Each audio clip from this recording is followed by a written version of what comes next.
I'm Caroline Wallace, and I'm the Executive Director of F.A.I.T.H, and we've tried to expand our programs to help the community in any way that we possibly can. And this is Mark Smith, and he's the director of our powerhouse in Toccoa. And I can tell you that this is where I'm supposed to be working. I really believe in what we do. What keeps me involved is seeing a child come into the powerhouse to the Child Advocacy Center who's been abused and has issues and doesn't know what to do or where to go. And we offer the services in order to help them work through the crisis, advocacy to help them get back to where they need to be, medical if they need it, trauma-focused therapy, and it's exciting when you see a child emerge back from going through therapy and all the things that they have been involved with and get their life back. Yeah, and for me it's very similar. I mean, I think people come in here extremely distraught and in crisis and don't really have much hope. And it's really a cool process for me to watch them start healing and then leave knowing that they're okay and they're at peace with their bodies, they're at peace with themselves, and hopefully there will be at peace in their homes. So we have F.A.I.T.H that stands for Fight Abuse in the Home, and we have our domestic violence shelter which houses up to 15 people. We've had up to 19 people plus hotel rooms full. During COVID it got crazy.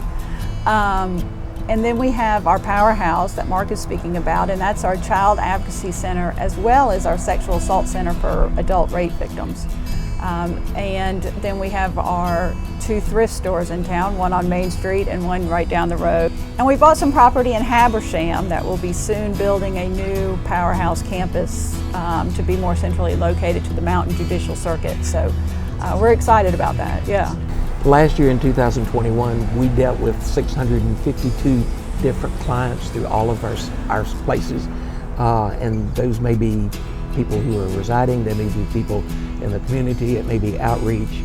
At the powerhouse, there were 237 cases of child abuse that we dealt with, and that's part of that number of 652. So it's there. And the sad thing is, particularly like with the powerhouse, 237 cases were reported and we worked them. There's at least that many more that kids just didn't say a thing at all. I think some of the most successful things we've done is to create an atmosphere where if you and I wouldn't want to stay somewhere, say in the shelter or whatever, why should anybody else? So we've created a really home-like environment that's top-notch, and it feels like home. And I've had more women tell me, you know, this is the way I want to live. It's not a shelter with bunk beds and long rooms, and it's just a really welcoming center. The powerhouse is the same way. You go in there and it's just, you immediately feel calm and peaceful and comfortable, and that's what we want. We want every victim to feel like they're at home and they have a safe place to be, yeah. What we do at F.A.I.T.H is look at what the community needs to heal, and that's the programs we're going to go after. And trauma-focused therapy, as Mark was saying, is our largest expense, but it is one of the most important expenses that we can do for our community. So.